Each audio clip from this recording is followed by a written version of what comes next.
আচ্ছা তোমরাই বলো যে এতগুলো সেভ করে নেল এক্সটেনশন করার পর এতগুলো প্রোডাক্ট এক্সপেন্সিভ প্রোডাক্ট খরচা করার পরে পরপর সমস্ত কিছু করার পরে এত দামি একটা ড্রিল মেশিন ইউজ করার পরে এত দামি একটা ইউভি ল্যাম্প ইউজ করার পর যখন কেউ বলে যে এই টাইপের এক্সটেনশন 200-300 টাকাতে করে দিতে, তখন সেটা কি পসিবল হয়?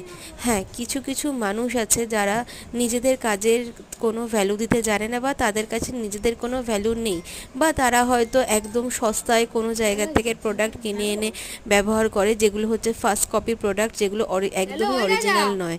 তো তাদের ব্যাপারটা একদম আলাদা থাকে। তারা হয়তো তাদের নিজেদেরকে গুরুত্ব দিতে না পেরে কম প্রাইসের মধ্যে কাজটা করে দিতে পারে, কিন্তু আমাদের পক্ষে যারা আমরা নেল আর্টিস্ট আছি, যারা অথেন্টিক প্রোডাক্ট আমরা কিনে এনে কাজ করছি, পরপর সমস্ত স্টেপ ফলো করে করে কাজ করছি, ইভেন আমরা কোনো কিছু স্কিপ না করে সব কিছু দিয়ে, মানে একদম স্টার্টিং থেকে প্রাইমার থেকে বেস কোট থেকে জেল থেকে অ্যাক্রেলিক থেকে সমস্ত কিছু প্রপারলি দিয়ে ড্রিল মেশিন দিয়ে এত সুন্দর একটা ফিনিশিং এনে এই যে কাজটা করেছি, সেটা দেখে তোমার কোনো জায়গায় মনে আছে যে মনে হচ্ছে যে নেল বিটটা মানে কোনো জায়গায় উঁচু হয়ে আছে বা কোনো জায়গায় আর কালারটা আনইভেন হয়ে আছে? না, লাগবে না, বিকজ কাজটা আমি খুব প্রপারলি করেছি অ্যান্ড কাজটা খুব সুন্দরভাবে ফিনিশিং দিয়েছি, সব কিছু ইউজ করে করেছি। তো এই কাজটা কখনোই খারাপ হতে পারে না। আর এই কাজটার দাম কখনোই 200-300 টাকার মধ্যে হতে পারে না।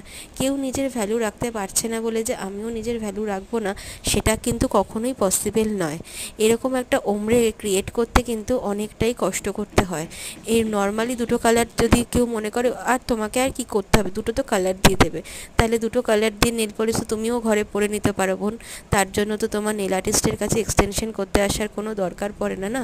তুমি দেখতে পাচ্ছ হয়তো এখানে আমি জাস্ট একটা স্টেপ দিয়েছি, সেখানে দেখতে পাচ্ছ কতক্ষণ লাগছে এই জিনিসটাকে পুরোপুরি সুন্দর করে ক্রিয়েট করতে।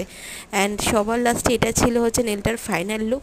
কমেন্ট করে জানিও যে কেমন হয়েছে। Thank you.